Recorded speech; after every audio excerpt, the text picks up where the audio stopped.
Hello and welcome back to the Dublin Radio Gamescast. As always, I'm your host Ryan. Today I'm joined by my lovely cohort of co-hosts, Wyatt. Hello. And double Alex. Yeah, It's double almost O like it Alex. happens almost every week. Yeah, Oops, all whoa. Alex. What a coincidence. It's the Game Pass Games Club. We're talking about a bunch of Game Pass games. We've got 5 of them this week because we got spicy in honor of Brett probably sacrificing all of us to evil gods if we didn't play Persona 3 Reload. We added Persona 3 Reload to this month's list. So we've got 5 juicy games to bite into, and I hate to throw Brett under the fire, but we're going to start with Persona 3 Reload. And He made that decision. Well, I you want to made be it very for him, clear. Technically. Yeah, I did make it for him.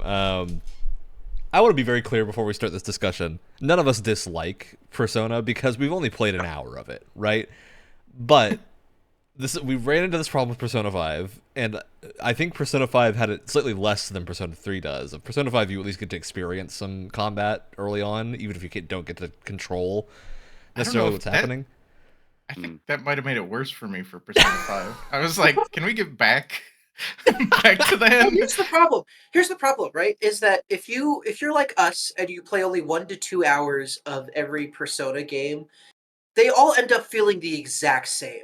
Like That's the fair, intros yeah. are so similar, and that's not Yeah. even really an issue with the game. That's an issue with this format and how Persona does not mesh with this format. And I wouldn't even say it's just Persona. I would say most JRPGs. Like, this is kind of a JRPG problem. I think the only one we played here that didn't have this issue was probably Chained Echoes. Because even Sea of Stars, I would say, has a pretty similar problem at the start. So yeah, we played Persona 3 Reload. This was not actively any of our game choices. It was I in honor guess of you Brett. could call technically playing it, even if someone That's didn't the get to the thing, right? combat. Watched and clicked. So I played an hour and a half of this game before calling it for this episode. And for reference, I think I'm the only one here who's fully played Persona 3, the original, albeit the portable version. So I know this game is great. Like, I have played through it. I know it is a fantastic game. The story is amazing. Not a great first impression comparatively if it's just the first hour. I think if you aren't buckled up for like 3 to 4 hours when you start a Persona game, you run into the problem we're about to talk about, which is you just don't play the game. Like, there is basically no decision making. It's a visual novel. Hour and a half of this. It is functionally a visual novel. Yeah. I liked what I played, but well, that's the thing, is that it's worth pointing out that, like, I didn't see a single bit of combat the entire time, right? But something that's always persisted throughout, like, the Persona games, at least the ones that I've played, is presentation fantastic. Like, the music, banging. I love the transitions. The music for 3 is wonderful. Fantastic. I love the transitions from, like, different times of the day where it's like a clock and you can kind of see, like, the hands moving around. It's this cool, like, animated transition is really neat. The 2D animated cutscenes look gorgeous. Just really, really well The produced. voice acting is really good this time around too. They got a great voice cast. And I feel like Absolutely. Persona games in general, all of them a little bit differently, but this one right there with them, they all have a really good, like, visual identity. Like, it's recognizable. Yeah, good stylish. and different too, which is crazy. Yeah. They managed to do it differently for every one of them. Well, it's interesting because Persona 5, like, when you think about the color palette of Persona 5, you think like black, red, and white, right? Especially with the UI. This one has across the board, whether it's UI, whether it's just general, like, color palettes, very blue, which looked really, really Persona nice. 4 is yellow. They all kind of have their own themes going around, which is great to see. I think there's a lot of strong identity that comes across in this first hour, and a lot of strong narrative hooks of what's going on with these coffins and stuff like that, and like what weird mystery are we starting to unravel. But I think unlike Persona 3 or 4, because 3 also, it takes a while to get to, or not 3, 4 also takes a long time to get to combat the first time. In fact, I think a lot of us also didn't hit combat when we were playing 4, but I think 4 has a stronger character hook at the start. Like, I think there's more characters that I care about immediately in Persona 4, whereas Persona 3, I'm more curious than I actually care about these people. But having played the game, I know that becomes like part of the enjoyment of it. So one thing I will say, like you said, I feel like they dole out the mystery in a really good way, in terms of it's not giving you too much, but it's giving you little hints about what's going on, and it's like just enough to like keep you interested in what's happening, even though there's no combat. Yeah, because I would wager a guess that if everyone who stopped right before combat played another 20 minutes, they would have hit it. Because it does come pretty quickly. At the start, you get hit with that combat loop very early on. I'm thinking like I might be just before it, judging by what's happening in the game. Yeah. So I don't know. These games are hard to talk about on this type of format because we only play an hour to 2 hours, especially because we had 5 games this week or this month. We only really played. I think we leaned on the side of an hour for most of these, just to make sure we could get through all of them. And I think that is an unfriendly format to Persona games. But I do think it's a thing that could be improved on. Like I think Persona could probably do a little bit better of a job of getting you into seeing the hooks of the game a little earlier. I think 5 started that trend of like trying to show it early, but maybe didn't do a great job. I honestly think so. I've not played Persona 3. I've only played 5 a little bit, and now I've just tried this one. I think this one hooks me more than 5 does, despite having sort of an intro that's more interesting in 5. It kind of from there just throws you into like mundane tasks for longer, where this one is mundane tasks, but there's definitely like a mystery building. Yeah, and you move through the mundane tasks a lot quicker here. 5 spends a lot of time on like every day after the intro, whereas here I think that every day moves very quickly because it doesn't let you like do a lot of stuff after school and whatnot. You don't have a ton of things going on, so you're moving through the days very quickly. And I think part of this is like if we were playing the portable version, I feel like we all would have gotten to it solidly further just because the portable version doesn't have the walking around segments at all. So that game is more of like a menu-based game almost, unless you're in a dungeon, which that's the version that I've played. So I remembered it being a lot faster than this was, but also much less detailed than this was. So yeah, it's interesting to think about the differences here, but I don't know. Any other thoughts on Persona 3? Because I think we barely scratched the surface here, and we all feel music is phenomenal. Of course. Very, very interesting opening cutscene if you don't know what the gun thing is. You weren't used to the evoker. Nope. The only thing that I like kind of bothered me a little bit was that all this crazy stuff is going on, and it feels like they don't really give you much of an opportunity to like there's no reactions from the character, like your main character. He just kind of walks around. He walks into a dorm and there's people with guns strapped to their hips, and he's like walking around town with pools of blood and coffins. He's like, okay, and it's a little like, what you? I wonder if there's a reason for that. What? Listen, if there's a reason for that, that's great. I'm just going off of what I played. We did get there, yeah. I'm going off of what I played. If they address that, that's cool. But if you are experiencing this like us, where you just play about an hour, you're like, what is happening? Which I have to say, I don't think people pick up a Persona game expecting to just play an hour of it. But because it's on Game Pass, that can happen. Like, your first impression is really important. So, I do think, and this is going to be a trend for games this week, I think I might play this a little bit more. Just to get a better taste of it. I don't think I'm a big fan of that style of game just in general, but I want a better idea of the game. At least get through like the combat loop a little bit more. Yeah, exactly. And see if maybe I'll click with you. Maybe I'll play it for 10,000 hours or however long it takes to beat. The Persona does have some top tier turn-based combat. I would say, like, if you're interested in turn-based and having a game that does it really well, Persona 3 is a great example of that. Yeah, no, I'm the same. I will likely, I think, finish this game, just not immediately because Final Fantasy VII Rebirth is consuming all of my time, and Dragon's Dogma comes out this week. So, yep, Ryan's it's gonna be a problem. We'll check back in 3-4 months. Yeah, we'll check back in then. Wyatt and Alex, what's your verdict? Do you think you'll play any more Persona 3? Alex, go ahead. I want to make it to the combat, but from my experience of playing 5 and 4, I don't think it's gonna be my thing. Yeah. So yeah, I'm probably not gonna continue. I might watch a walkthrough of it.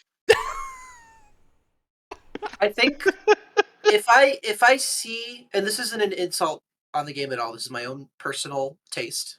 Gonna preface that.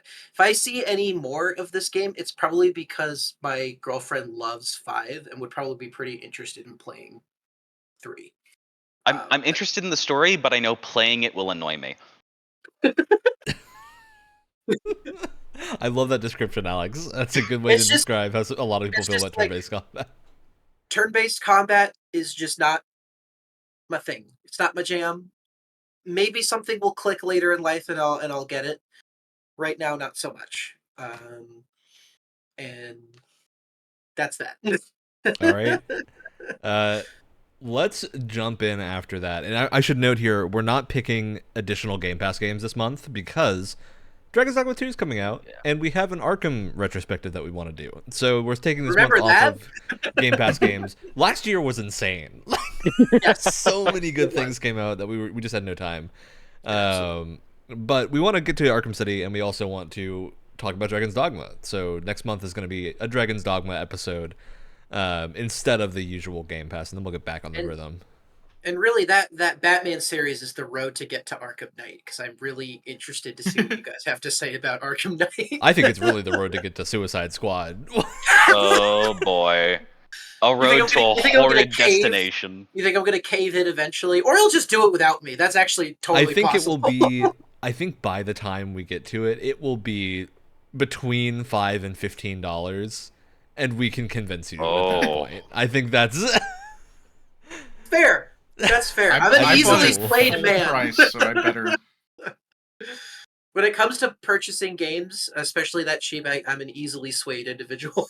Hey, that's the price I caved at Marvel's Avengers for. So I was going to say, it might be... I would put it above Marvel's Avengers. But anyway, at that point, it might be like a free PlayStation Plus or like Epic Game Store game, too. Yeah. That's true. It might be on Game Pass. That's true. Who knows? All right. There you go. Let's jump into our next game. And I think I'm going to pivot us into Against the Storm, because I think this is going to be a similar conversation in a reverse way. Being that this is a city builder and also a city builder roguelike, I think an hour, which is what I'm assuming most people played of this. I think I played a bit more. Is probably enough to get close to finishing one actual mission of this or all the tutorials. So, right. I'm curious how far everyone close to all the tutorials. I think I finished the tutorials. I hope I finished all the tutorials. So I'm not actually sure, because I think I started the second mission, and I think it took me so long to finish the first mission because I didn't know what I was doing. There was a lot of moments of like, I don't know. I don't even know how to describe it. Do we want to describe the game first before we get into it? Yeah, actually, yes. Yeah, I'll give a quick descriptor. Against the Storm, it's a city builder roguelike. This is its big hook. You have a small city you're trying to build, small towns, and you want them to be self-sustaining, and you move on to the next one. Like the whole loop of this is you essentially do the early stages of every other city builder, but that's it. You do that, and then you move on. Which for me is a great hook, because that tends to be when I drop other city builders, is once I've finished that stage. And so having a game that like gamifies just that part of it, I've played a lot of this game and really like it. But I think this is a good intro to city builders because it's relatively simple. Not to say that it's a simple game. It's like more simple than other city builders because it's meant to be a quick play game comparatively. But that's like that's like saying Civilization 7 or Civilization 6 is less complicated than Crusader Kings 3. Like, yes, that's a true statement, but they're very complicated both. So I understand the confusion. Mm-hmm. But that might just be that city builders aren't your genre. It may be a that type of thing. Yeah. Well, here's the thing. I'm with you, Ryan, in that it gamifies the early part of a city builder, which is like where it hooks me the most. So I actually think this is a fucking rad concept. Yeah. I'm very, very into it. And this is one that I definitely want to play more of, just to like get that out of the way. I struggled a lot with the tutorial. And I can't tell if that's my fault or the game's fault. It is 100% possible, because I am a moron, that it's my fault. Uh, what did you struggle with? I'm trying to remember the tutorial. So I checked this with Ryan. Apparently, this is something that I missed. It felt like there were times where certain terms or things were brought up and they weren't really explained what they were. It's just, oh, this thing, that thing, and I'm like, wait, what is that? Is that something I acquire? What's happening? Uh, Perfect example. And again, apparently this is something that I missed, so this is my fault. But this is my genuine experience. When you come across one of those random events where you can either invite newcomers into your town or send them off to the Citadel, I had no idea what the Citadel was. I was like, what is that? What does that mean? What does that do? And apparently I missed that in the very beginning. But I had no idea what they were talking about. I was like what's the advantages or disadvantages of sending people to the Citadel? What does that mean? I don't know. And I tried looking up in their little built-in encyclopedia, and there were no entries under Citadel, even though there's a little search bar, and I typed it Citadel, and there was nothing there. So I had no idea what that Had a little encyclopedia. was. That's nice. It's nice, but it felt like a lot of the times I didn't actually find any things that I had questions about. Yeah, I get that. I think part of that comes from because the Citadel is the in game terms, it's the upgrade tree, like your perk tree in between city building sessions. You have like a perk tree you can upgrade, and that's at the Scorched Citadel, which is where the queen is, who is kind of the person you're trying to please the whole game. And like, if the queen gets too mad, your town gets abandoned, basically. So that's basically the theming of it. But I think the gist is that Citadel is not an important game term. It's a narrative term. Which I agree probably should be in that dictionary, so that you can, if you're curious, see that. Because that choice is always about the resources that you get. It's not really about the narrative part. It just sort of themes it one way or the other. Which, again, I feel like city builders like this live or die on tooltips and how helpful they are and how intrusive they can be, or unnecessary they can be, right? I feel like in a moment like that, it would have been really nice to have a tooltip that clearly explains kind of what sending Do you people to want the active time Citadel lore, actually Wyatt? means. Do you want active time I lore? listen. I want Active time lore. lore. Active time lore needs to be in everything. But I think when you're making a decision like that, especially one that's time sensitive, it needs to be very clear about what sending people to the Citadel actually means.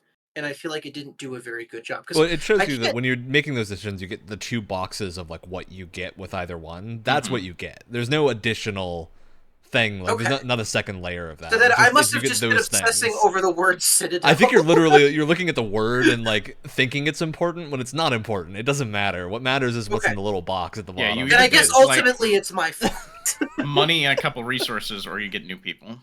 Because if you send them to the Citadel, usually you get money, which can be used for trading if you need resources that you can't get on your current map. Because one of the really clever things that Against the Storm does is it's got 5 biomes. I have that problem. And every biome has a different selection of resources, and all of them are different. So you might not even have access to meat on one biome at all. And so you can't do many of the meat industry things unless you go into trading and selling your own stuff and importing the goods that you actually want from traders. Or you can build your industry in a different way because you have access to different buildings every time you're out. So your building selection, you have the same basic set of buildings, but you will get options as you go up that are randomized, essentially roguelike style of it's like the Hades boons, right? And these buildings allow you to do different industries more effectively with less use of resources, or they're better with certain species because you have 3 species every time you depart to an area. You get to pick 3 starting species for you to go with. You have humans, beavers, harpies. I'm forgetting the other 2, but there's 2 more. Lizard folk. And you can kind of build into what they're good at.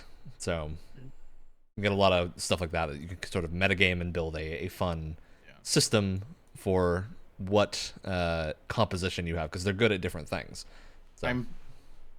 I really enjoyed this game and definitely gonna play it more. But I played the first 2 tutorial villages, and then went on to a third, which I think is the non-tutorial village. I think I've just been absolutely screwed by fate. I'm just like resourceless in certain areas. I'm like, wow, if you look at that, I don't think a single rock has spawned here, so I Oh, Yep, that can't can get any happen. stone. That could happen. Same with That meat. means you probably have clay somewhere to I make the found alternate one path. node of meat. And this But is boy, do this I is have one thing that farming I think land. Wyatt you would run into this issue, and I think I agree that this is a problem. You can run into a thing where when you're building recipes, it will tell you what items you need. You can generally click on that item to get a list of options to replace it with, based on what the map is. But it doesn't like smartly know what is on your map, so it won't always default to the best resources for you.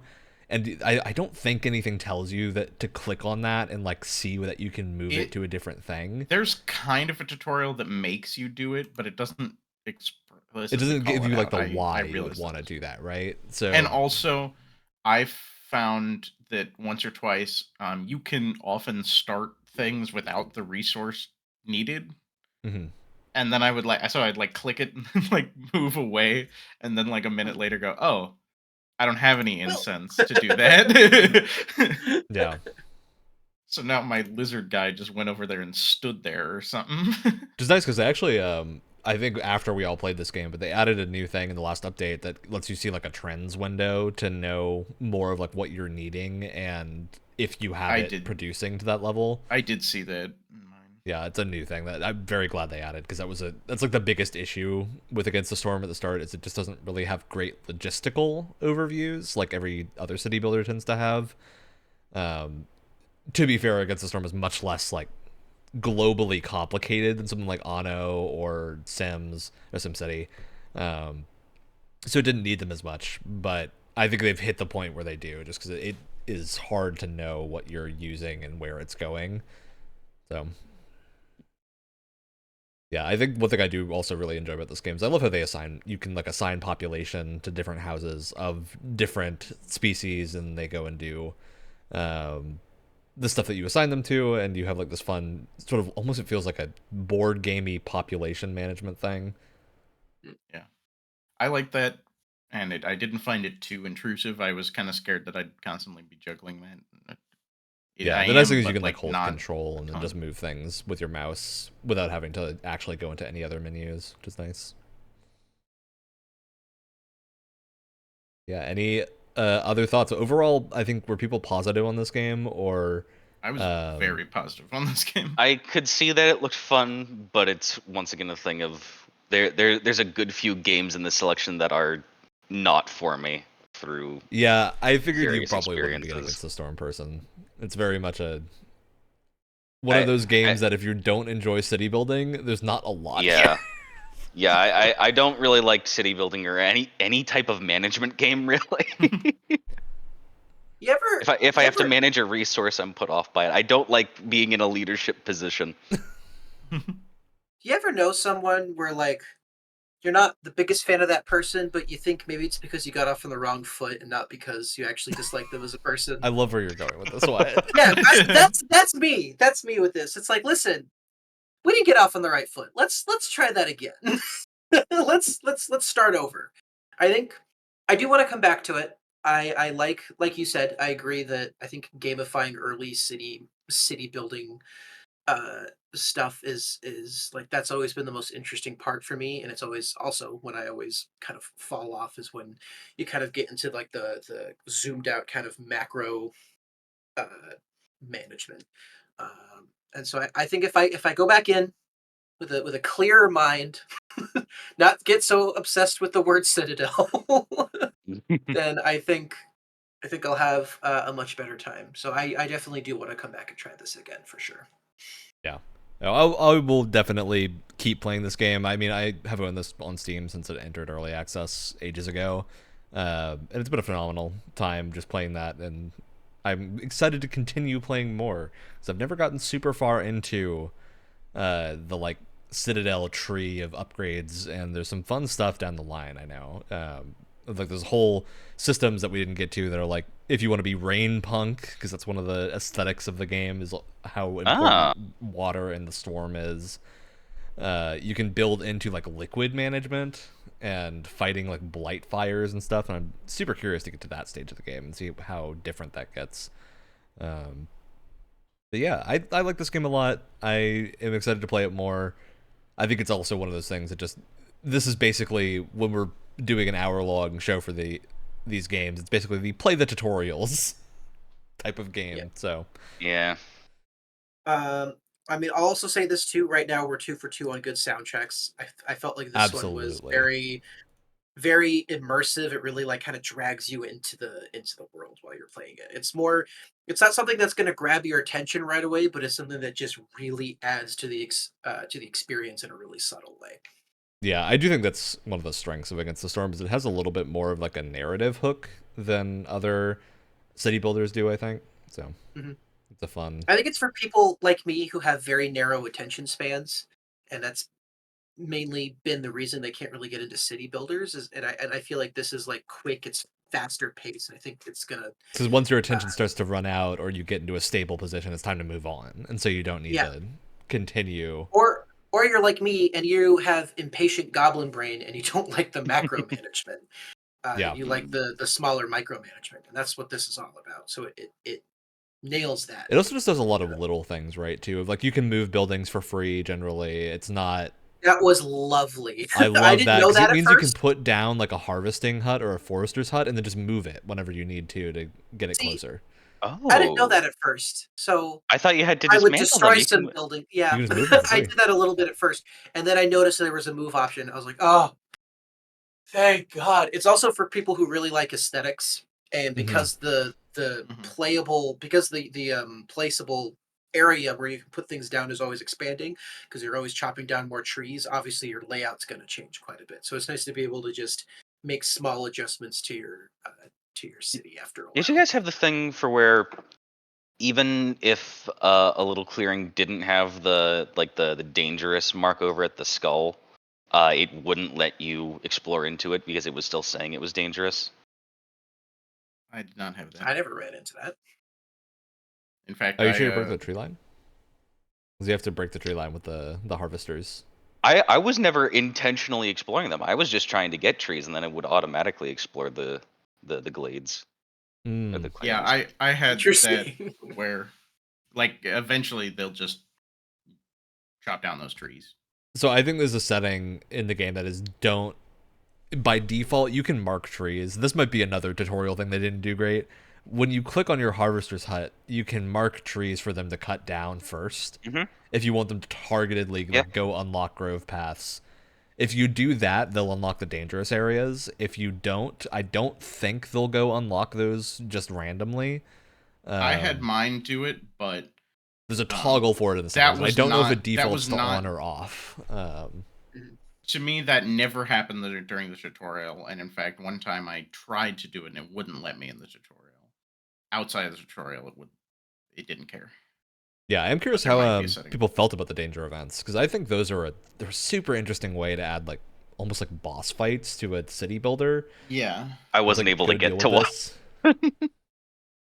Because you can play avoiding them entirely. Like you don't ever really have to engage with them at the start. They force you to do it in the first tutorial. Yeah, they force you to do one, but yeah, really I think I did 3, maybe. Yeah. And yeah, I think they're really interesting. I don't know if the tutorial one's always the same, but that one killed a bunch of my guys. Yeah, they send like spirits after you, right? Yeah, because you, like, disturbed their. The second one I had flooded my city, which destroyed all the roads, which honestly was not nearly as bad.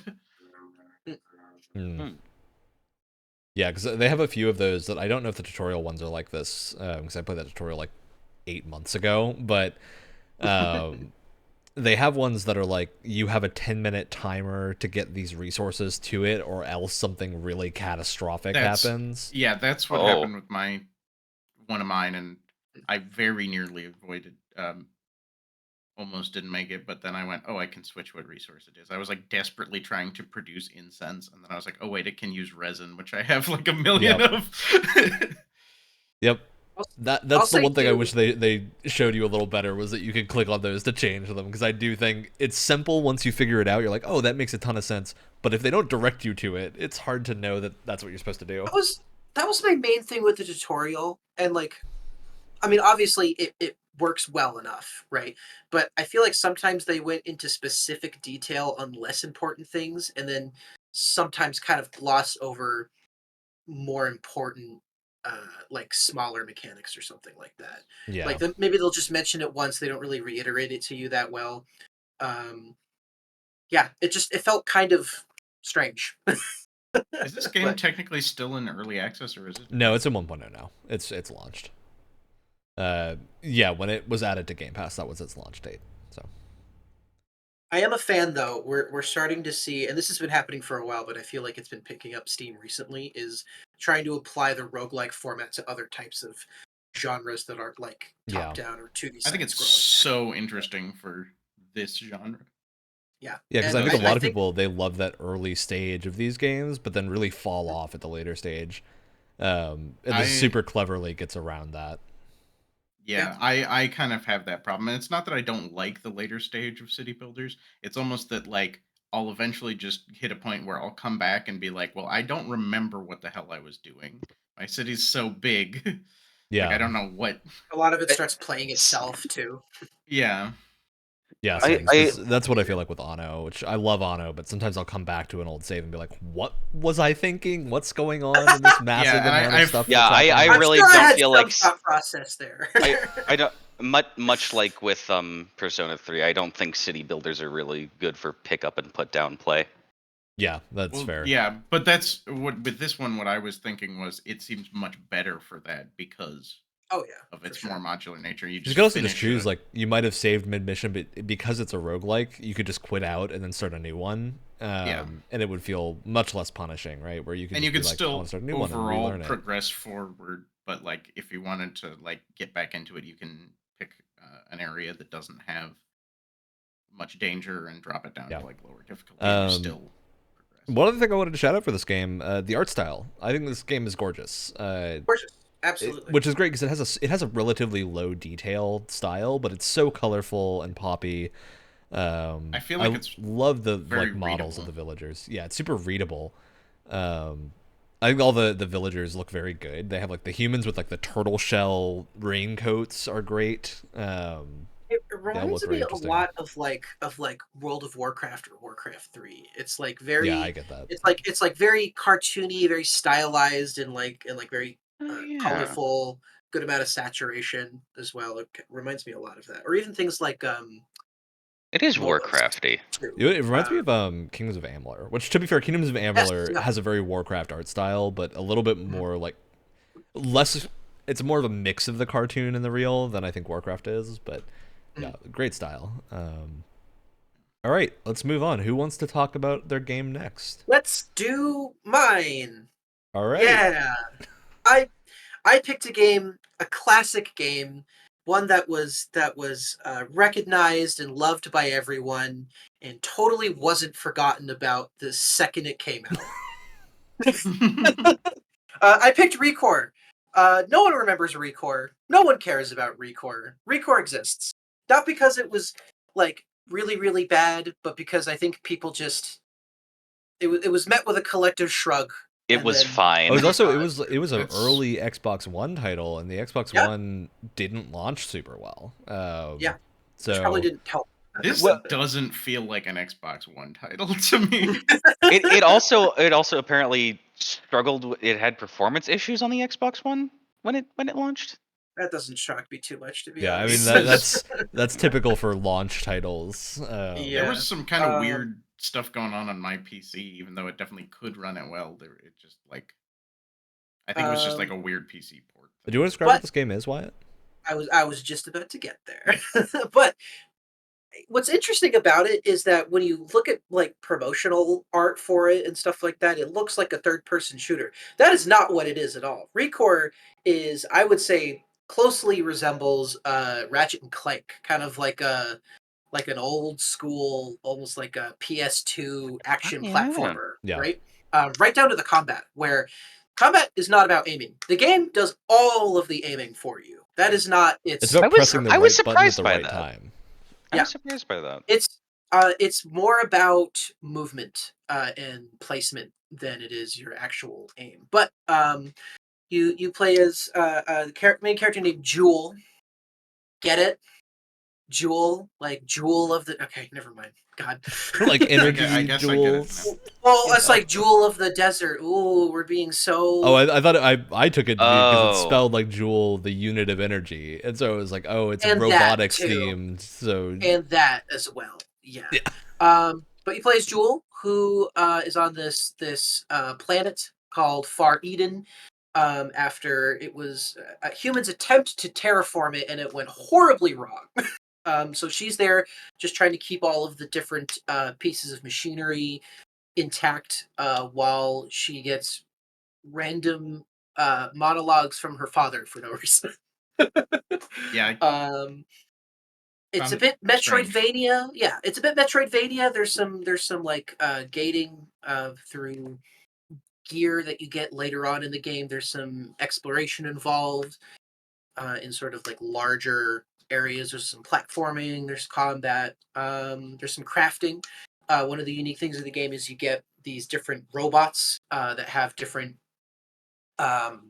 like utilities, whether it's in combat or helping you traverse the open world and stuff. And you can craft different upgrades for them and improve their stats. That you kind can of swap their thing. parts out, and it's visual too, Yeah. which is very cool. Yeah. I kind of like it. I think it's kind of fun.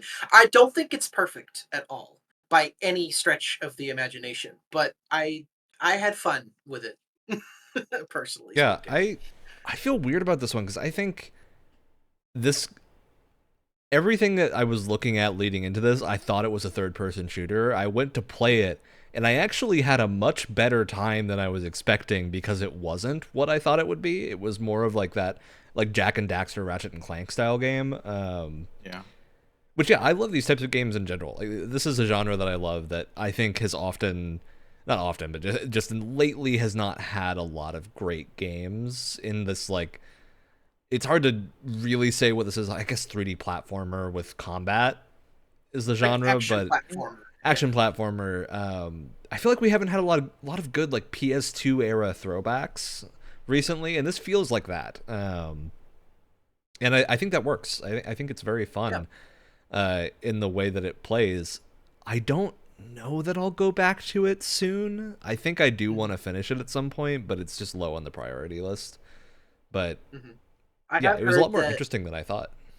I have heard that exploration can get kind of dull after a while and this is something I began to notice too. Sometimes the environments felt a little too big for the player's speed, right? They really needed some kind of like sprint button, or maybe you can ride around on back or something like that. I kind of wished that you could like hold out that dodge move longer, so you could just like zoom. The dodge felt cool. I love how that feels, but yeah.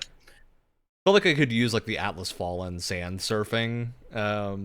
I just played the demo for Outcast: A New Beginning, and that allows you to just fly around on a jetpack in like a giant open world, and combine that with like a wingsuit, right? Pretty cool, but obviously that's an open world game, so it kind of necessitates that more. But these areas are so big that I feel like something to kind of speed up movement, and maybe that's one of the like robot cores that you get later on will help with that. I'm not sure, but for the time being, this also, to my knowledge, isn't a terribly long game. I think it's how long to beat's like 15 to 20 hours. That's on does it say Game Pass nowadays? Yeah, there is a Game Pass thing that says. I don't know if it's set on ReCore, but yeah, 12 hours main story, 18 hours with main and extras. Yeah, not bad. So I think that's a good length for a game like this. I could see myself beating this. I think it's interesting that this game flew so under the radar, and that I haven't seen, like, I feel like with these types of games that are sort of throwbacks to older genres that play well and are more modern, often don't do great, but then we get like that wave of YouTube retrospectives, if you know what I'm talking about, where like there'll be like 8 deconstruction YouTubers going on about this one XYZ game. game, however many years later. I'm surprised that hasn't happened with ReCore. Like, I'm surprised there isn't a forgot- White Light video about ReCore. A forgotten game gets a cult take. Oh, this was actually good, but it was forgotten.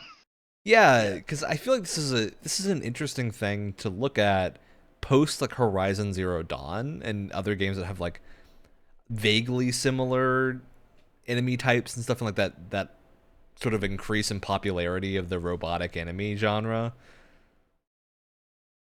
I do really think this game had a pretty interesting like visual style and environments and everything. Yeah. I loved the sci-fi look of the game quite a bit. I loved all of the like semi-broken down machinery where you can kind of see the innards of it. I also loved just Jules' entire character design. I love. She has this like exoskeleton, but for like the bottom half, right, for her legs, and she has this cool like Tether grappling arm hook style, thing. the tether arm thing. She it has feels this like if cool Portal got sci-fi looking dusty, I construction like it. helmet.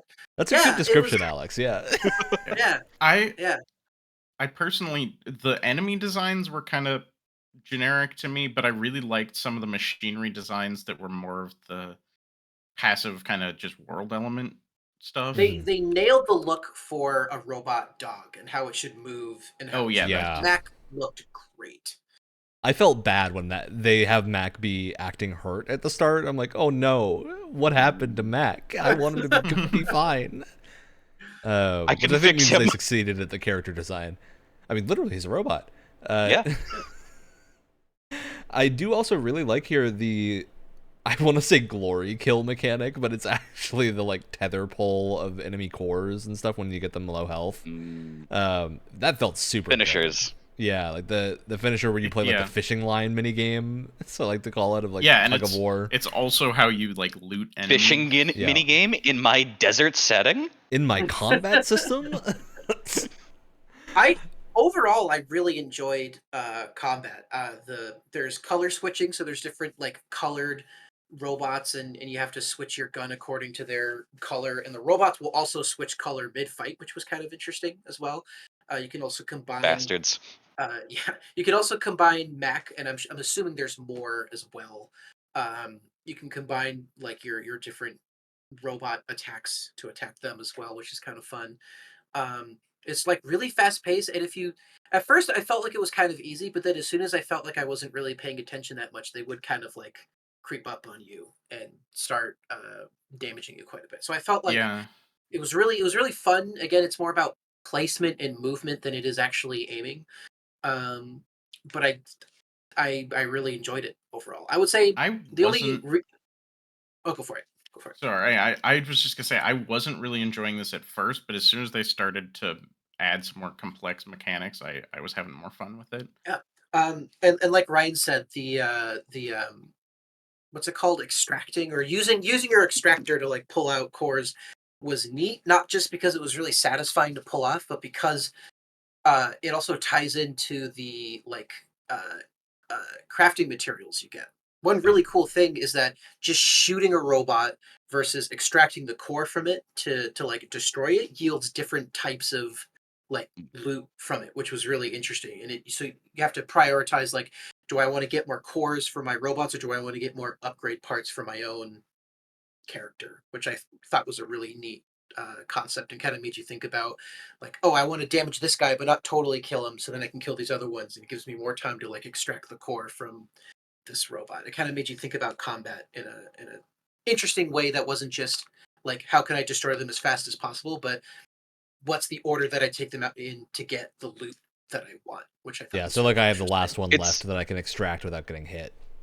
Yeah, because extracting takes a little bit. It's like a little tug of war mechanic, which I think is actually really satisfying. You only pull on the wire when it isn't red. Yeah, another little combat puzzle type thing. It's the sort of it kind of felt to me like a version that I enjoyed more of when we were playing Monster Hunter, you going for specific parts of the body.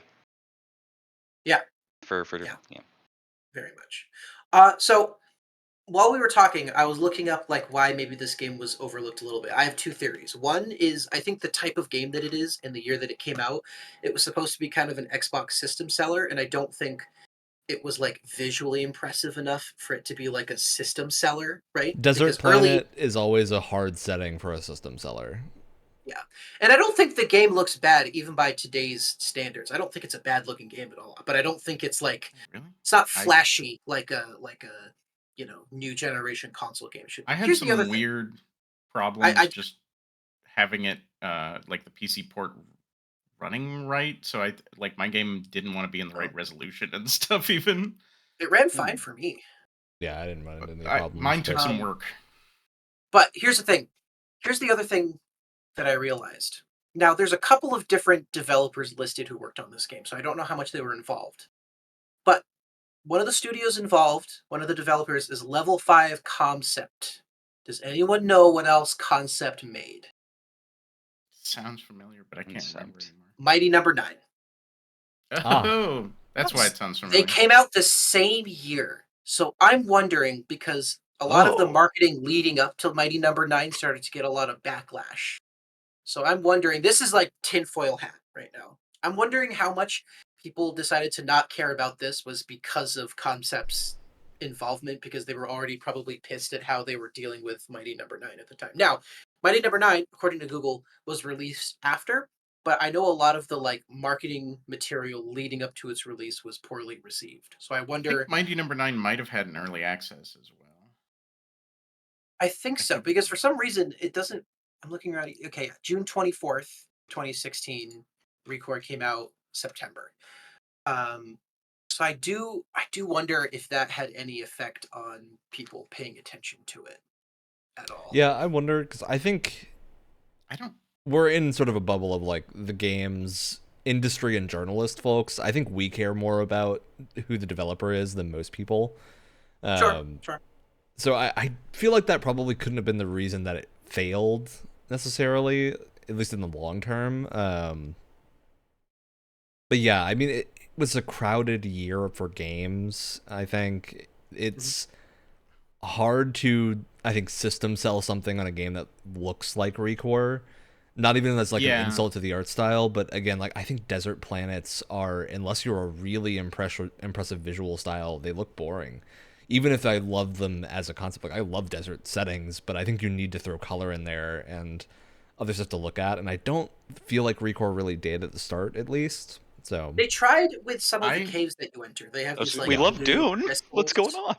Yeah, Well, but like I Dune also- looks boring, right? Like I don't mean that as an insult to Dune. I came out swinging strong.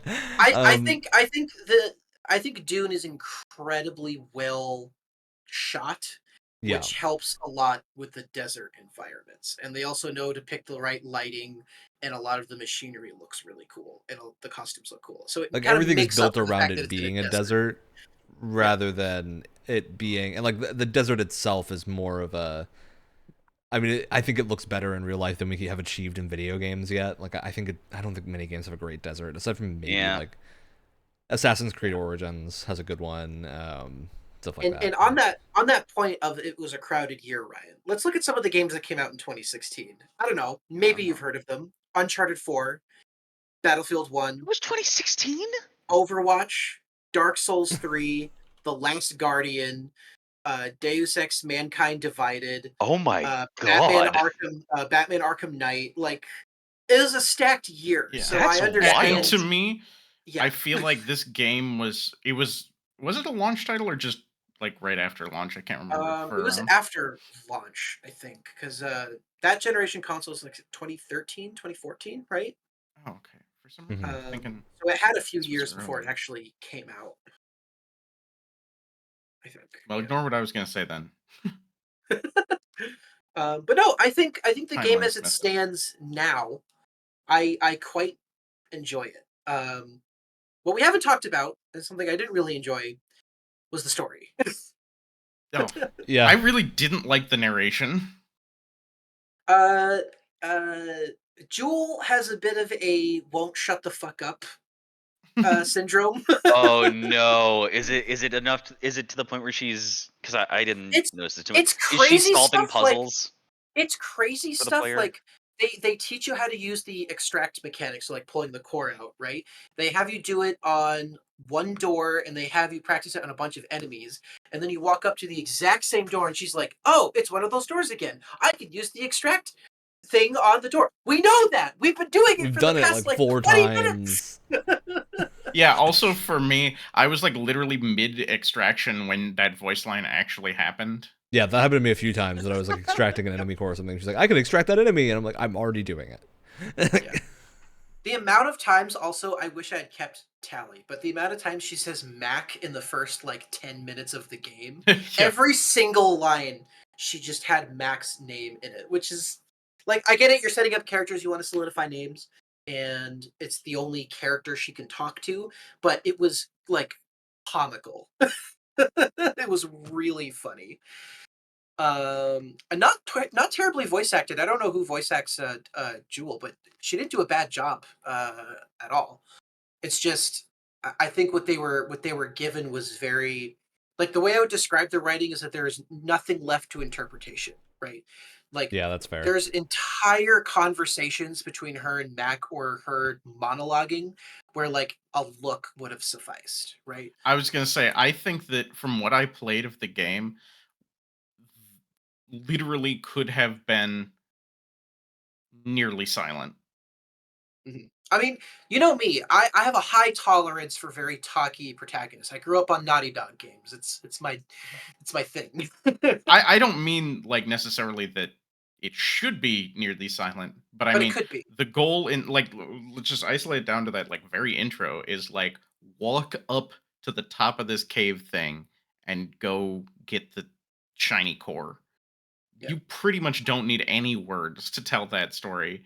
You could Yeah. start the game with looks like there might be a power source up there, and we could There- not have any words until you got back to your thing. And it's But important to note when you have talky protagonists, it's not that they talk that's necessarily the problem. It's what they're talking about, right? mhm. If Yeah. you have a protagonist that is constantly commenting on you fighting enemies or giving you like tips on where to go or puzzles and stuff, it gets annoying because it makes you feel like the game thinks you're stupid, right? Whereas if you I feel like Naughty Dog games strike this balance really well because they have dialogue that's just like developing characters and showing off their chemistry with each other, and it's less about trying to incessantly tell the player what to do, Yeah. right? That's the main I difference, and they I weave it don't in think really well into the dialogue, but they don't do it that much. I don't think in my experience playing the Uncharted games, I don't think I've ever actually heard them say like a hint or a solution to a puzzle. It's all in I have like if you when I take was long enough, terribly stuck. there's I think Like, you're if stuck you for like take- 20 minutes. They'll give you more. I'd be like, if, "Hey, if, hey, you- buddy, if you come on." if you take long enough on something, there might be like a ping over Oh, to where it's yeah, supposed yeah. to be. But And I've never Yeah, heard them most like of And if mention they'll it. mention like, "Oh, I have to walk over here and do that thing," it's always naturally woven into the dialogue where it never feels like the developers are trying to. It's like, "Hey, go over here, do this thing." It's just it feels very natural with the conversation that the characters are having at the time. Yeah. This is not that. This is the exact opposite.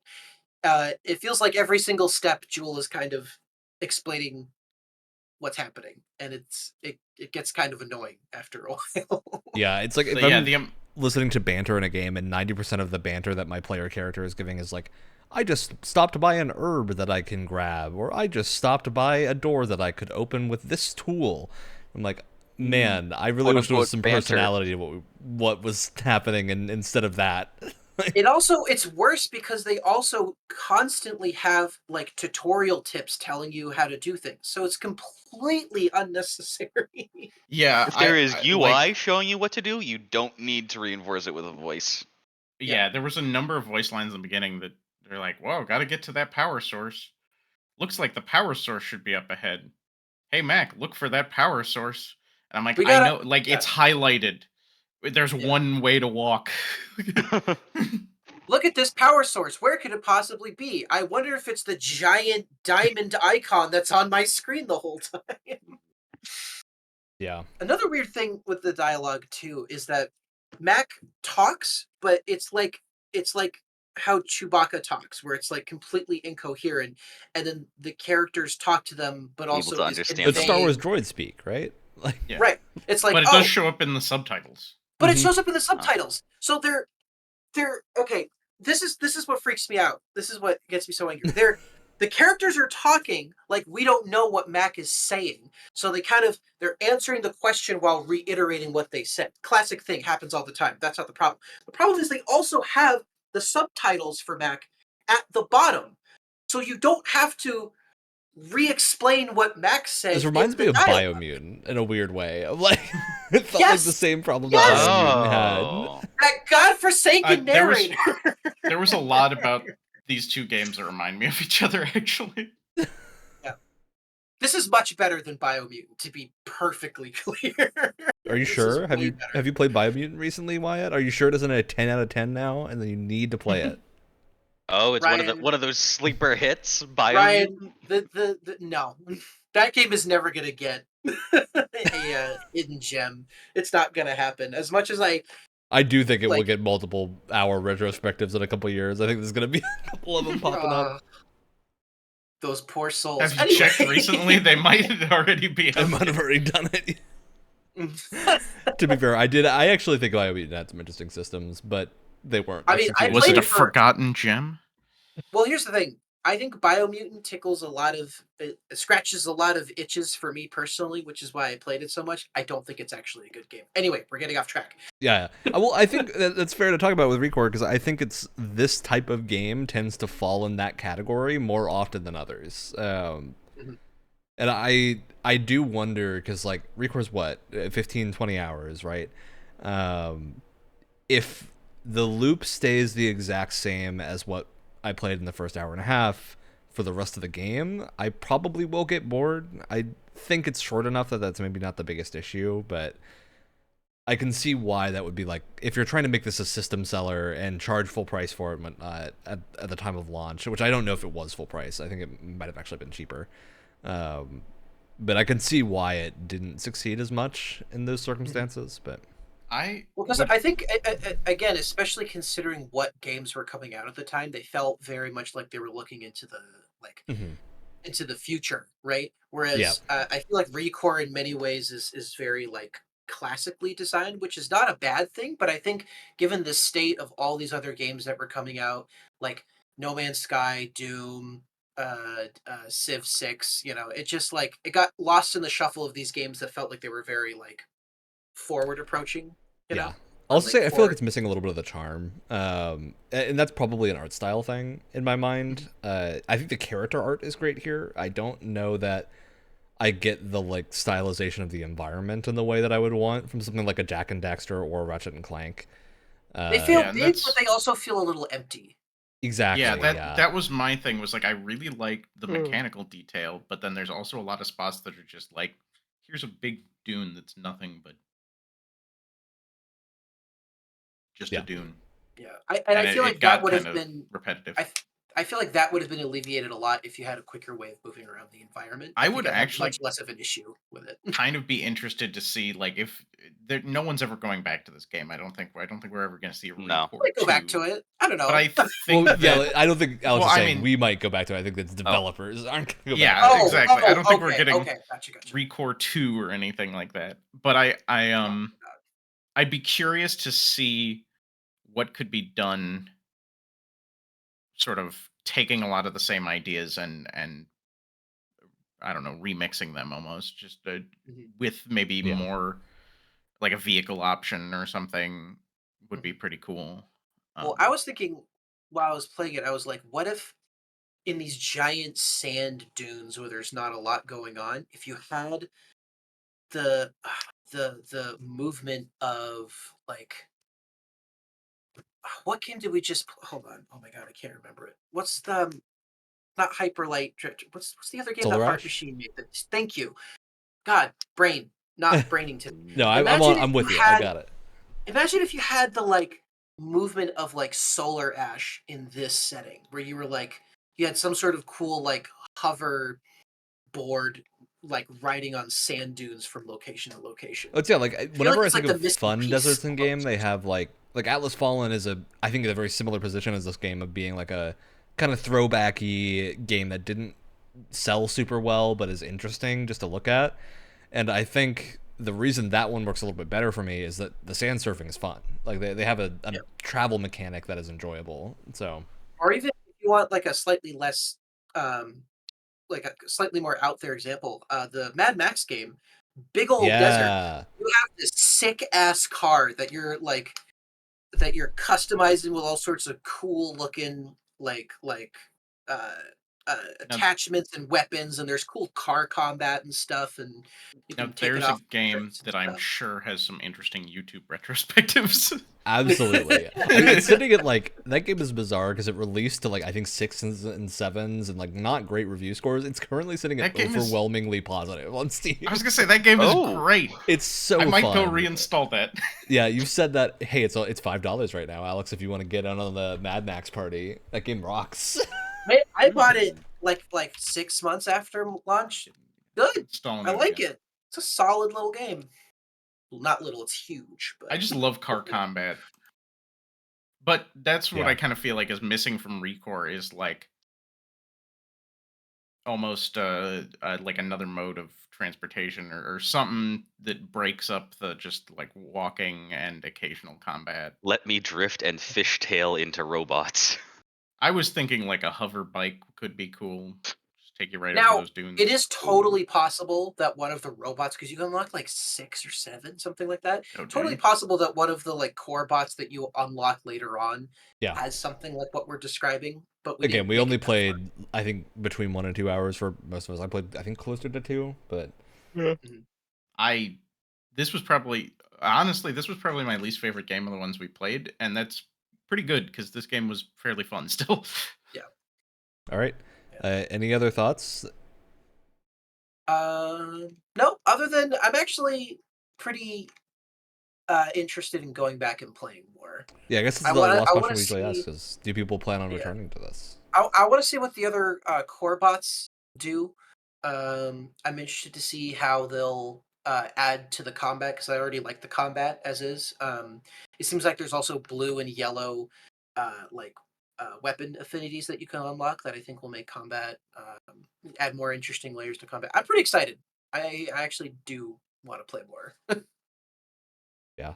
I think for me it's going to be a situation of, I think I had fun with what I played of this.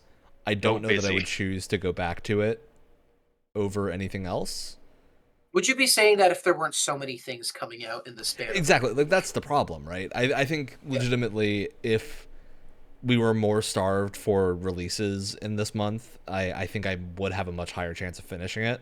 But I have a feeling by the time that I would go back to it, something else will be grabbing my attention even beyond this, of other games that I want to finish. Final Fantasy 13 that I have to play through. Oh my god. You poor soul. But that's not a slight on ReCore. I think ReCore is fun. It just wasn't... I think it's not enough to grab me when I have comparative things. I think I'm more likely to go back and finish Atlas Fallen before I am to finish ReCore, for example. I'm so glad it's on Game Pass, though, because I think there's going to be a lot of people that have probably never heard of this game before, and it's going to show up on the randomize the game randomizer thing, or it'll just show up one day. And I think there's going to be a lot of people that discover it for the first time and actually really enjoy themselves. I will say, even if you're playing on PC, use one of these guys. Yeah, definitely. No, see, I played keyboard and mouse, and it was not very good. Yeah, don't do it. All right, Alex, do you think you're gonna go back to ReCore? Is this a ReCore? Do you feel ReCored? Me, Alex, or that? Both of you. Do you feel ReCore pilled, my friend? No, not particularly. Understandable. I'm kind of in the same boat as Ryan here, where I'm like, maybe were I bored, I'd return, but there's so much that has come out since it has that I'd play over it, I guess.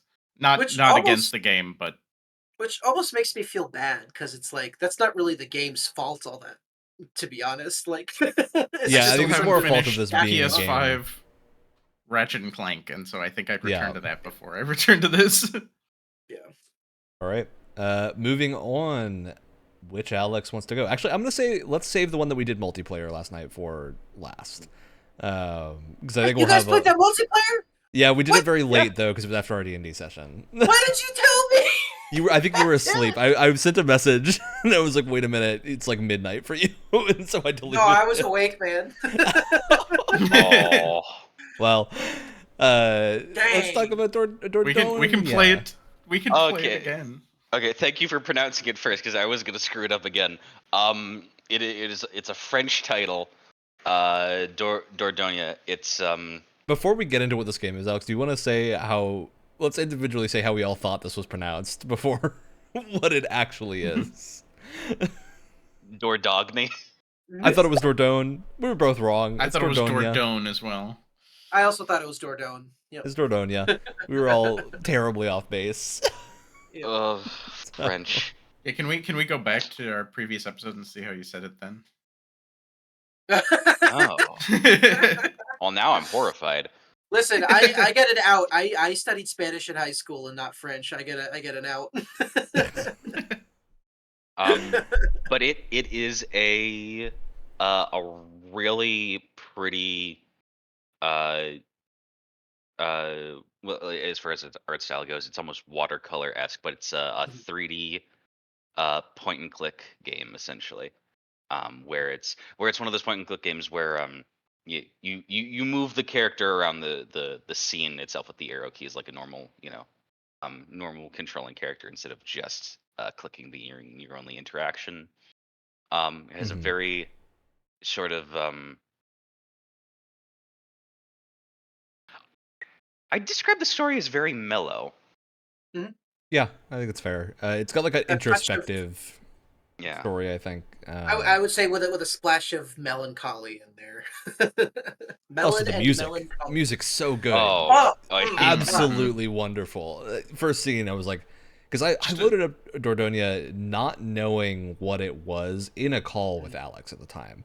And loaded into it, I was just like, I thought this was going to be something entirely different. Because and I think it's entirely just because the splash page on Game Pass looks like Cardo, which is a game we haven't played for Game Pass, but it's great. It's like a little exploration game that is not an adventure game. So I was almost expecting something like that was more gameplay focused. The trailer is a little deceptive. When you like get the first hit of what the game is after you like go through the menu, it's just like, oh, this feels like a completely shifted tone. What am I in for? Also, Yeah. I'll say this: 10 out of 10 UI, beautiful. Oh yeah, It's great. So fun. Incredibly Great, well everything. done. I would say like just almost everything about this game is visually and like what was the word I'm looking for? Audibly? I don't know. Really beautiful. Just Well, that Also, was the biggest surprise for me. Two was sets the, of UI given like the two different yeah. things. I don't want to like spoil too much, but two different sets of Yeah. UI given that. Being say- able to essentially make the collectibles too. That was fun. Yeah, and then the other thing too, the biggest surprise for me was the sound design. It felt very like, I don't even know how to. It just felt crisp. Like there was something really like immersive and crisp about like every step you're taking, or like if you're walking into the kitchen and your grandma is like washing dishes. It just sounded so real. It was so well done. Yeah. No, I think this is the one that surprised me the most because I knew nothing about this game going in. I think I wonder, Alex, when you chose this, did you know what it was beforehand, or did it just catch your eye? I had no idea. I picked this purely off of art style. Great call. Absolutely. Sometimes judging a book by its cover really pays off. Absolutely.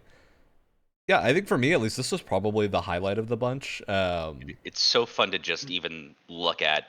If I'll be like just staring at one of the screens, barely even playing it, not even in the menu, just looking at the Oh god, did you guys make it to getting down by the creek and taking pictures? Because I had But I had so got. much fun.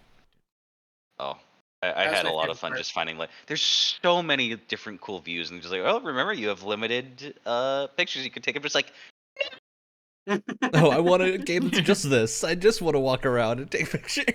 Pokemon Snap. Speaking of the pictures, I loved how it felt like every mechanic kind of, or every system was kind of beautifully woven into each other, right? Like dialogue the showing up on screen and then influencing later things. I yes, Oh, that loved was my that. The like picking favorite your part. dialogue by having like the words hidden around the screen and you have to like Yeah. investigate for them. And then they take it a step further, and it directly affects what kind of poems you can write Yeah. in your binder after the fact. So It's you have to make the decision of like, what do I want Mimi to say, but also what do I want her to write about after the fact. Yeah. this is Genius. 100% not a game that I thought I would want to replay, but I do solely to pick different dialogue I think I get options why now. it's short now because I think the how long to beat for this is like 3 to 4 hours. It's very short, but I'm betting it's because it seems like there's a great amount of replay value here of seeing how the story is a little bit different, or the tone is different even, or just like how scenes play out if you choose different options. Because like the Also- first choice where I was picking a thing, I didn't realize that there was like one time. Like I would only get to pick one Yeah. of the like 3 options. Yeah. had the So same I thing. picked the one that seemed most interesting. I was like, wait, I want to know about that other stuff too. I almost feel like some of those first ones are there just to like teach you like Yeah.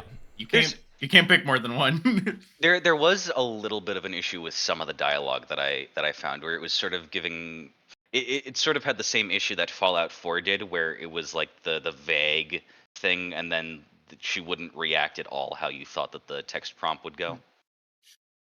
Yeah, that's fair. I don't think I had any It- of those, but that was probably just the ones that I chose didn't lead to those scenarios. But yeah, I think this reminded me a lot of. I was talking to Alex about this earlier. It reminded me a lot of Genesis Noir, which we played way back at the start of the series, which was like the sort of like jazz galaxy themed game that was a point and click Oh, adventure.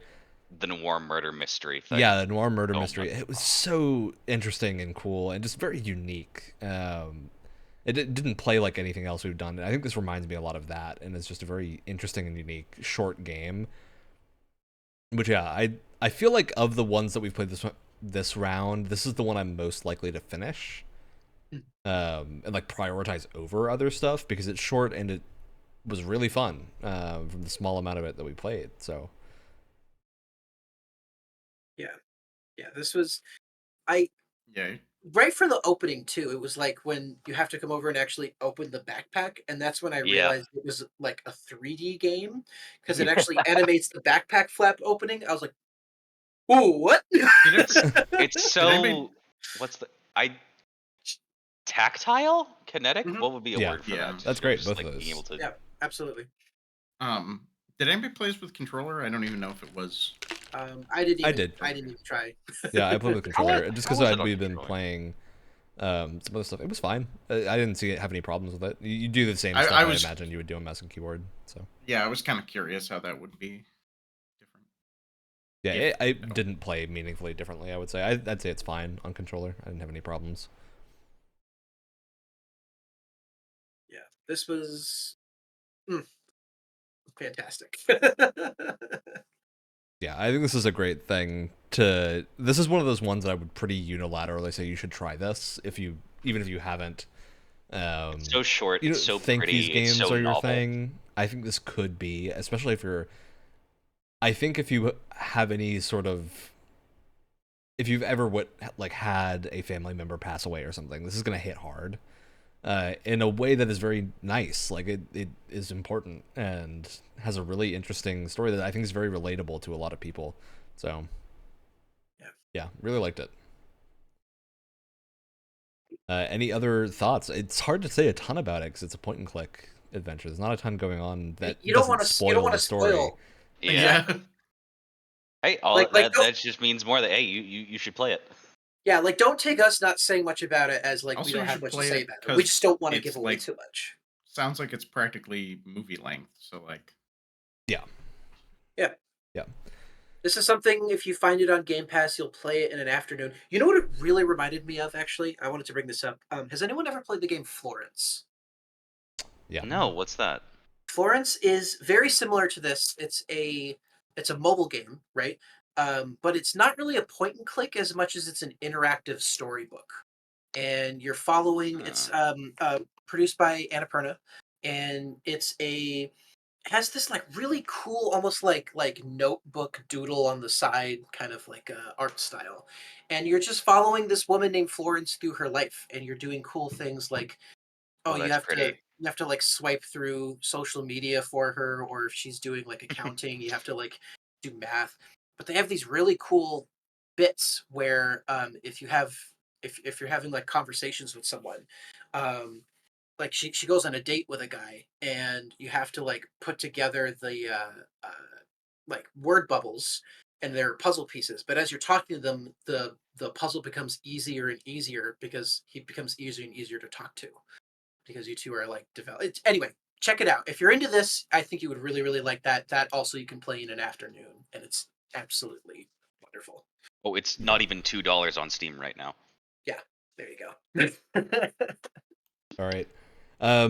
Typical question: do people think they're gonna go back and finish this? Being it's 3 hours long. I think I probably would have finished this if I had not played it just yesterday, because I left this one until last, and I feel like that was the wrong call, because I think I would have finished it if I had done it first, earlier in the Game Pass season. But I think I played a bit more than an hour of this one, and I probably think I might just restart it and play it through with my partner.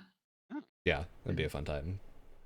I had my girlfriend watching while I was playing it, and she was off doing her own thing. I think she was playing on her DS that she just found recently. But after a while, even she was like, was like peering over and seeing what was going on, and she was getting into You can it. get. Oh God, I'm gonna mispronounce it again. Dordogne? Yeah, you got it. Yeah, you got it. You got it. Wait, you can get Dordogne on the DS? No. She had found her childhood DS. She was playing Pokemon, and then she was like, peering over. Oh, what's going on? That would be hilarious if they just released I would love a it as Dordogne DS port. It would be amazing. It feels like a DS game. Oh, yeah, I mean, it reminds me of like interesting Ghost Trick and Yes. other games like that, which I always love those games. I think Ghost Trick is phenomenal too, and just not a lot of stuff like that comes out. All right, any other thoughts on Dordogne? Go play it. Play it. That's all I gotta say. Go play it. All right, Alex, you want to round us out? Yeah. My pick was Teenage Mutant Ninja Turtles Shredder's Revenge. The theme song is playing in my head again already. Yeah, me too. It came out. When did it come out? Well, 2022. But it's basically a follow-up to the older Teenage Mutant Ninja Turtles arcade games and like NES games. Follows that same beat 'em up style, but infuses a lot more, I guess, modern quality of life on top of it. Those are fun mechanics of like, you have dodge buttons here that a lot of beat 'em ups don't have. It felt like you have more control over what you're doing. That was awesome. Yeah, I was gonna say it felt like a much more modern take on those games. I also felt like. Oh, sorry, keep going. I was just gonna say, much more modern take, control scheme and like design philosophy wise, but still has that sort of classic arcadey feel. Yeah. To the point where I put the CRT filter on when we were playing I this. did too. It was great. I always wanted to get into this genre more. The thing that's always frustrated me, it's a very specific thing, is how games like this deal with the y-axis, where like it always feels hyper specific as to what you can and can't hit. Oh, and it's yeah. not always clear when you can hit something. And so you're doing like a bunch of attacks that then don't land, even though it looks like And you're then hitting them. I always enemies found will it be able really to hit annoying. outside their hitbox on you while you're not able to hit them. Well, I feel like I encountered that a lot with doing the Bebop and Rocksteady fights. I think it's because we weren't using the dodge button. I think that's why we were having a bad time. I think we forgot it existed and kept getting. I did for the first few fights. But I think that this game, I feel like this game is a lot more lenient with what you can hit on the y-axis. Yeah. And it makes it feel so much less clunky. Like, I can't tell you how many times I've wanted to get into the Scott Pilgrim beat 'em up game, but I can't because it just feels like none of my attacks land because of that like restrictive y-axis. Whereas here it feels a lot less restrictive in a way that I just think improves the like Mhm. feel of combat The only overall things because you're I not thinking can about it. identify that I had trouble hitting sometimes is when something was flying above the Yeah, the little ground. flying enemies. Sometimes I would like jump to try to hit them, and then my Those attack would were kind of just hell on go the vehicle past them. section. Oh my So I god. figured it out So too. You're supposed to I look at think the I shadows. figured it out. They have Yeah. little shadows on the ground that are where they actually are. And you need to jump on that spot to Here, hit them. here's what also helps is if you do the rising attack, which is jump and your attack button at the same time, you like do a kick up in the air, and it like demolishes them instantly. That section for me got so much easier when I just started spamming that. Which Yeah. helps a lot. Instead of like jumping and then attacking, if you hit them at the same time, you do like a jump kick, and that tends Yeah. to hit them a lot more consistently. So, Ryan, Alex, and I were playing this multiplayer yesterday. I picked up this game on Switch a while back and enjoyed playing through about as much as we did yesterday, but then kind of just stopped playing it because I was like, this would be more fun with friends, and it was. Yeah. But it is very good on its. You don't need to play with friends. It is still very good.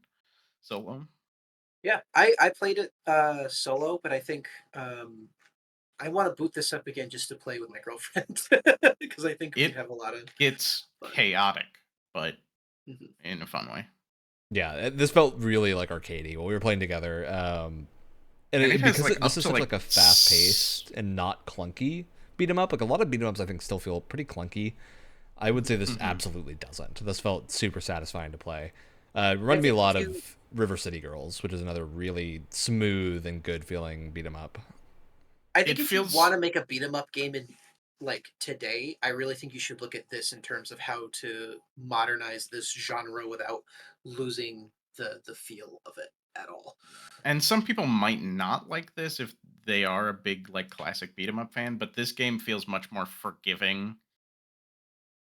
Like when you die and stuff. Oh It, yeah. it's not as harsh. It's not trying to eat your quarters, basically. Yeah. Yeah. This is also I would love to finish this in multiplayer too because I feel like we probably got decently far through it. Yeah, I don't know Last how night because long I the don't think it's game very is. long. I do know that they added more levels with DLC as well. Because there's tons of reasons to like score chase and stuff in these games, so they're usually not Lots of particularly challenges. A lengthy. good few of them are not getting hit, which seems insane. Yeah, here this says on how long to beat. It says main story 2 hours, main story plus extra 3 hours, completion is 20 hours. Yeah. Jesus. So I'd say we probably got a solidly more than halfway through it yesterday. Huh. It'd be fun to finish. I think this is a great Game Pass game too, Yeah. because Absolutely. it's like a perfect just pick up and play it for a little bit kind of game, or play with friends. Great Game Pass or Um, great Switch game if you've got a Switch yeah, and I have picked it up on Yeah, the for Switch. extra sure. Joy Cons. For sure. I and oh my god, I lost my train of thought. God damn it. No, no. Well, I got more to say, so you can think about it if you want. Go for it. I think this game has 6-player multiplayer too, so like you could get really chaotic with it. Mhm. Um, and just for Teenage Mutant Ninja Turtles nerds, this does have the voice cast from the '80s cartoon Mhm. and like the same theme and everything. It's just I remember what I was gonna say. Thank God. The other thing that kind of makes or breaks these types of games is variety, and I feel like at least what I played, it handled that really, really well. Like I feel like there's a good amount of like enemy varieties. I loved how they tried to mix things up with a lot of different like stage hazards and stuff like that. There's obviously the like hoverboard sections. Lots of good boss fights in there that try and mix things up. Like it feels like they're doing everything they can to try and not make it feel repetitive, and I think they did like really, really well in that aspect. Yeah, and I could see myself. I'm not usually a score chaser for beat 'em ups, but I could see myself doing it in this one just because it's so snappy to play through. And the characters feel pretty different. I at least tried 3 different characters, and they all felt meaningfully different. Where like April was much harder hitting but shorter range.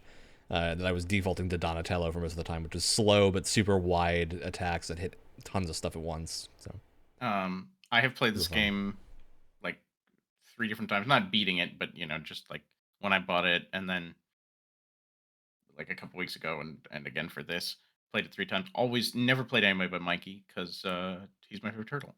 But he feels good, so it So doesn't you matter. can keep playing Mikey. Yeah. They got a lot of the small things right. I love how your regular attack can like deflect enemy projectiles back, which was kind of fun. Something they don't tell you, but when you Oh. figure it out, when you do it accidentally for the first time, you're like, "What? That's so cool!" I love how the like slide kick can also dodge enemy attacks at the same time. So if there's It's great. the clan members with the spears and they're running at you, if you Yep. do the little like slide kick, it feels so cool. Same on the hoverboard segment with like the motorbike people that rush past on the side. You can do that to them too. It was great. I loved just knocking people off the motorbikes when they were when we were on the on foot sections with the slide kick. Yeah. Oh, I and was grabbing them too, just being able to walk up and do. Oh yeah, the grab feels great. There was The also duplexing teamwork is very attacks fun. too that would go off in multiplayer where you can do like if you do a dive kick on someone and then there's another player nearby that hits X at the same time, you'll like throw the other person as a fireball at enemies, which is super cool. And there was a couple of like if we were on opposite sides of an enemy, we'd do a little attack and stuff. And yeah, they just kind of trigger while you're playing. We didn't really actively try to do them very often, but we got achievements for doing them like 10 times in a level, so I assume we were pulling them off reliably, which is fun. Well, I mean, there's not a ton of screen space, so you're gonna end up doing it kind of. Yeah, you'll end up doing it randomly. accidentally. I will say with the grab, I kind of wish it was a dedicated button because to me at least it felt awkward to just walk into someone and then attack to do a grab. I kind of wish it was more of like a dedicated button. It's something that you can definitely get used to while you're playing, but to me it never felt quite right. Yeah, I get that. All right. Any other thoughts on Teenage Mutant Ninja Turtles Shredder's Revenge? Got one last thought. Soundtrack is banging too. Oh, it's yeah. Banging soundtrack, sick. banging art style. Oh my! Absolutely. What? I didn't even watch it too much when I was younger, but just immediately instant blast of nostalgia, unavoidable. Oh yeah. It's so good.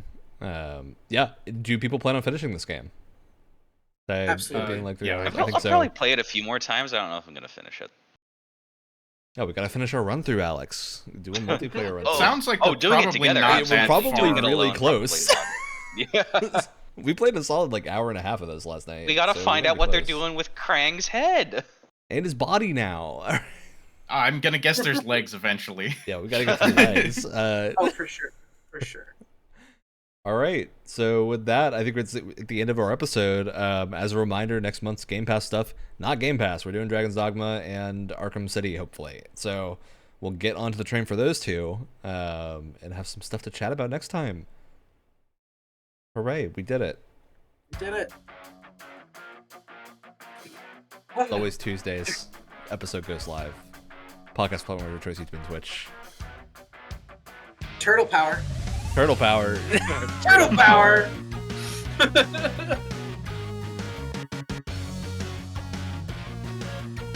I'm exhausted, man.